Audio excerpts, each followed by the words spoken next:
Hello, it's Dr. Sydney coming to you with this week's mental health moment.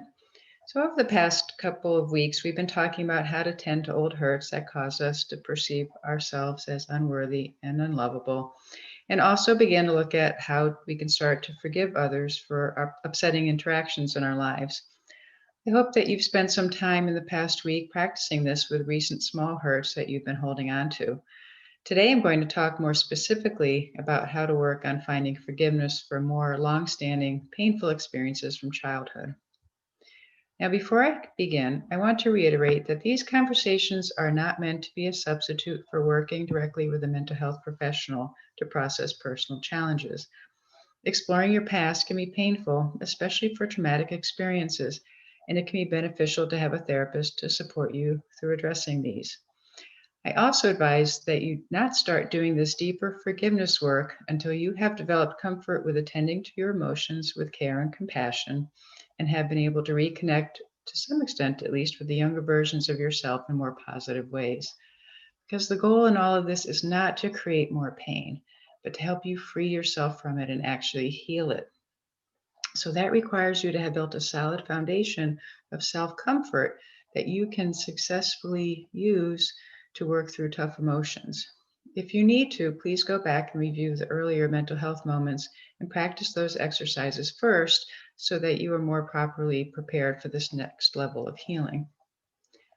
So much research and literature have come out over the years with information about patterns and dynamics that are common for children who, for example, experienced the death of a loved one, went through their parents divorcing, or grew up with an alcoholic or mentally ill mother or father.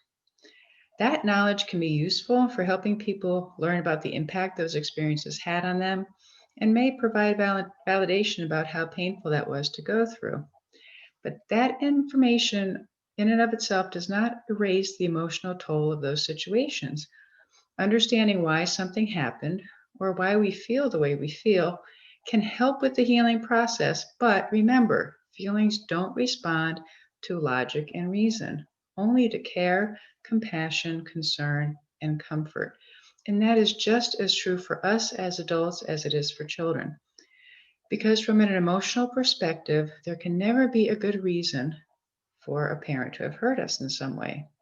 You can know and intellectually understand that when your father exploded into anger and yelled and hit and broke things, that it was because he was drunk. But the child who witnessed and went through that felt terrified, confused, and hurt and blamed him or herself for dad's behavior.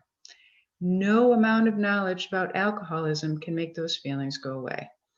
Similarly, you can recognize now that when your mother was in bed for days at a time and you and your siblings had to fend for yourselves, that was because she suffered from severe depression. But the younger version of you who experienced that felt abandoned and alone and scared and confused and thinks that happened because your mother didn't love or care about you. Those emotional memories remain no matter what your adult awareness of the situation is. Because of their egocentrism, children tend to see themselves as being at fault for bad things that happen. So the painful experiences become evidence in their minds of their inadequacy and unworthiness. And they generally don't have conversations at the time with the adults in their lives that could maybe help correct those faulty assumptions and conclusions. So the mindset they develop about themselves becomes their reality. This is why it is not enough to know intellectually why our parents acted the way they did. It is only after we have tended to the hurt that a more objective understanding about the situation can fully benefit us. You can't resolve painful emotions with intellectual knowledge, whether it's about something that happened in the past or a situation we're faced with in the present. The brain tries to override feelings with logic, but feelings don't respond to that. They respond to comfort, care, and compassion. And when we come at emotions with rational thought, this actually makes things worse. When we do this in our responses to others, they will typically feel unsupported, misunderstood, and possibly even judged or ashamed of their feelings because your logic and reason might make them feel like they're not supposed to feel the way they do. The same is true when we do this to ourselves, and we'll feel like we're at war as our rational thought goes to battle with our raw emotions. There is no way to win that fight. That disconnect between the adult level of understanding and the lingering emotional impact on the child can cause us to have very conflicted relationships with our parents, even in adulthood. If we've been able to connect with them differently as adults, that can facilitate some healing. But if inside we still carry all of the painful emotional memories of those challenging experiences when we were younger, those will often make themselves known to us in some way. That can make it difficult to interact with our parents even when we think we've forgiven them. And it can complicate our ability to have a positive relationship and truly feel comfortable with them. As long as that child is still in pain somewhere in your mind, then you will, on some level, still relate to your parents as being people that hurt you. And then you might feel guilty for not being able to let go of what happened to you, which only reinforces the shame you might already carry related to your childhood experiences. That's why it's so important to do that work that we've talked about of connecting to painful emotions from childhood and comforting and soothing that younger version of you through those challenging experiences. When you provide the care and compassion that was likely not given at the time, it eases the hurt that occurred and can enable the memory to be stored away in a way that is no longer a reflection of self-worth. But because the brain always wants to assign blame, when we stop blaming ourselves and recognize that we didn't deserve to be mistreated, we might still have resentments toward our caregivers for their hurtful behaviors. So, the next essential part of this work is to make peace with our parents for the ways in which we continue to feel hurt by them. Having softened the emotional pain of particular incidents and events can help with this. If we feel less hurt by what happened, then we can potentially feel more able to forgive them for causing us pain. And when we release ourselves from the painful emotion, we can stop being so closely focused in on hurtful events and can pan out to see things from a broader perspective. That holds true not only in terms of how we view and define ourselves, but also for how we see others. And just as we've been working on no longer letting painful experiences define us, so too can we work on no longer letting painful experiences define our parents or other people that we've had hurtful interactions with. So, to make peace with our past entails releasing our grievances both against ourselves and the other people involved in hurtful situations. Soothing our emotional pain enables us to take in the bigger picture of our early lives, and we can potentially recover memories of our parents that might help soften our perceptions and feelings about them. For example, if your overall view of your father is that he was gone a lot or inattentive and unavailable, can you recall any times when this was not the case? Do you remember him teaching you how to ride your bike, helping you with your math, sitting down to watch TV with you, or tucking you into bed at night? If so, you can try to connect to the positive feelings related to those moments when he was present, involved, and engaged. Because of how memories work, those moments aren't as easily retrieved as the painful memories. But when we have freed ourselves from some of the painful ones, then we can access the more pleasant ones.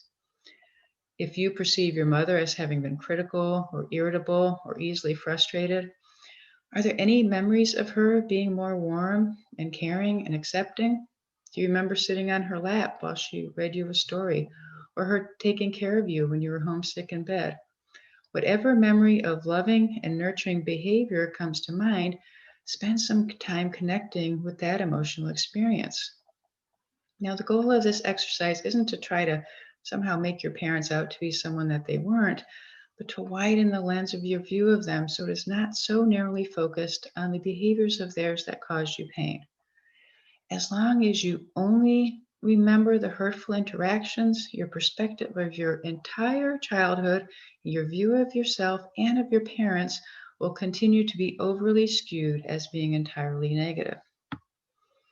When you can allow close and caring memories to come in to round out the picture, it can enable you to truly experience your early life in a more balanced way. And that can lead to a better capacity to forgive. So we always need to engage our heart first when we do this work.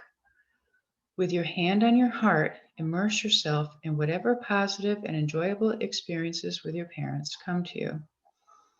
Connect to the love that is reflected in those moments and make sure that young child is feeling it too. Allow yourself to really experience it. Looking at pictures of you with your parents might help you access enjoyable memories of them. And if you have trouble remembering carrying behavior from a parent when you were growing up, but you have some examples of that in your relationship with them now, bring those in for your child self. Any expression of love that you provide for that younger version of you enables you to have that emotional experience heal from that time in your life. So, if you have a lot of emotional pain and trauma in your history, this will likely be a more challenging process. Again, that is why it is advisable to work with a therapist to support you through this. Our brain's number one goal is always survival, which is why it is so focused on situations that have caused us pain. So when we delve into the past and try to broaden our perspective on our childhood, your brain's going to be concerned that like you're literally taking your mind's eye off of the bad things that happened. It will want to alert us and get us to focus back on the dangers so we will protect ourselves. Since all thought is a real time, here and now experience as far as the brain is concerned, it will think it needs to warn us to be careful so we don't get hurt. So it might set off the alarm when we try to focus on positive and caring experiences with our parents out of concern that we are putting ourselves at risk in some way. For example, if you're trying to connect with an enjoyable time you had with your father, your brain might bring up memories of him being angry and scary and hurtful. So you take steps to protect yourself because, again, your brain thinks this is really happening right now. The more work you've already done to be able to comfort and soothe yourself through painful experiences you had, the less this will happen now as you work on forgiving your parents. But whenever it happens, the adult you who is trying to help your younger self can quiet your mind by connecting to your heart and continuing to be soothing and comforting in response to whatever arises. You can think of this as being similar to helping a child who just had a bad dream. You could say, I'm right here. It's okay. I know that was really scary. You're safe now. I've got you. You can even tell that child it will never happen again because it won't. It can't. You're an adult now. You're not a child in that home with that parent. When you feel yourself getting back to being calm and more at peace, you'll know that you have been successful in comforting that upset child. And then you can maybe bring in a little bit of information that might help the child understand the situation more fully. I know you felt really scared when Daddy yelled. Oh, Daddy didn't know what to do with his mad feelings. He wasn't meaning to scare you. Or, Mommy stayed in bed because she felt really sad inside. It wasn't your fault. She wanted to take care of you, but the feelings were too big. Note that these are words a young child might relate to, not an intellectualized explanation. But again, the difficult emotions have to be taken care of first, or those words will all be meaningless. If you experience strong emotion and you don't know what it is or what specifically it might be coming from, it doesn't matter. Don't get caught up in trying to figure that out or get more details. Every painful emotion needs the exact same thing, a caring, loving response. The healing happens from providing that response and releasing and relieving the feelings that have been held in for so long. The more emotional hurts that you can attend to and heal, the more peace you will feel regarding your past and the people in it. You may even find yourself experiencing sadness for your parents as you free yourself from the hurt that was caused by them. If that occurs, allow yourself to grieve for them. All hurtful behavior comes from a place of pain. And when we are able to feel genuine compassion for those who have hurt us, that is truly the ultimate forgiveness. The grievances we've held onto against others in our lives have been in service of protecting us. But a grievance is really just a grudge, and it keeps us trapped in a painful relationship with the other person. If we decide something that happened was unacceptable, we are limiting our own healing because we can't reach acceptance if it's unacceptable. The protective brain will want to say things like, well, that shouldn't have happened. Of course, it shouldn't have happened. But remember, the brain comes to that conclusion as its very last resort solution to an upsetting event when it can't figure out any other way to possibly resolve that emotional pain. Buying into that conclusion is essentially saying, I'm going to allow this to cause me pain for the rest of my life. Why would you ever want to make a commitment like that? We can bring our own resolution to all emotional hurts by responding to our younger selves with comfort and compassion to any situation that we've ever experienced. And when we make peace in that way with our past, we will be at peace in the present. I can't think of any good reason not to try to do that. Take care of yourselves. I'll see you next week.